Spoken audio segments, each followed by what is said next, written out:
Okay, may parcel na naman tayong dumating. Wait lang. Katali kasi to. Ba yan? Hindi ko napansin. Hindi ko maintindihan dito sa TikTok. Nawawala yung aking boses kapag nag-e-edit ako dito.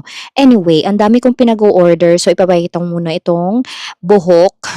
Okay? Yung buhok na in-order ko dito sa Vietnam, TikTok shop, nakaka-addict, paulit-ulit. Ayun. Itong buhok na to is clip-on lang siya, ganyan lang siya. So, bali, sa, ita-tie up mo lang yung kalahati ng hair mo and then yung kalahati is doon mo i-clip yung buhok.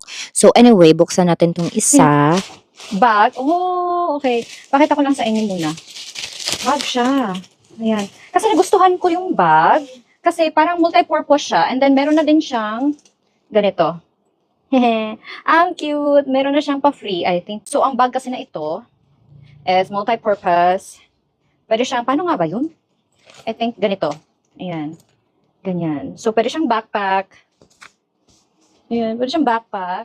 Then, pwede siyang ayan. Oh. Pwede siyang ganyan. Pwede din siyang, paano ba yun? Pahabain, tapos i-sling bag. So, ito na yun. Then, may isa pa akong in-order na hindi ko malaman-laman kung ano na naman to. Parang nabuksan na ata ito ni mami kanina. Ito yung bra. Oh my God. In-order ko. Ano ba size neto? Size L. Ano ba size L? Size L ba lahat ng in-order ko? Size... Okay, ganito siya. Maganda kasi siya kasi tawag niyan, di ba nagsa-silicone bra ako? So, eto, umorder ko para matry ko naman siya. If hindi siya dudulas, bababa, or kakapit ba siya. Ayan, so, meron siyang pa ganito sa gilid. And then, may hook siya. May hook para ipupush niya daw yung iyong boobies. And then, meron pa rin siyang hook dito. Ayan. So, meron tayong iba't ibang color. I think this one is for me. And then, kay mami itong iba, the rest. Ayan. And, meron tayong box.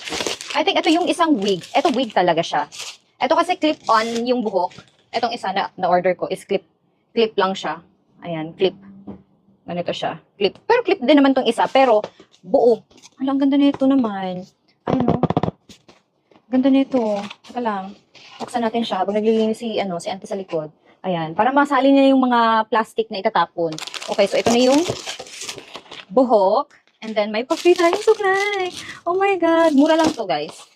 So, pero hindi ko nabibenta kasi naaliw lang talaga ako sa TikTok nila dito. TikTok shop.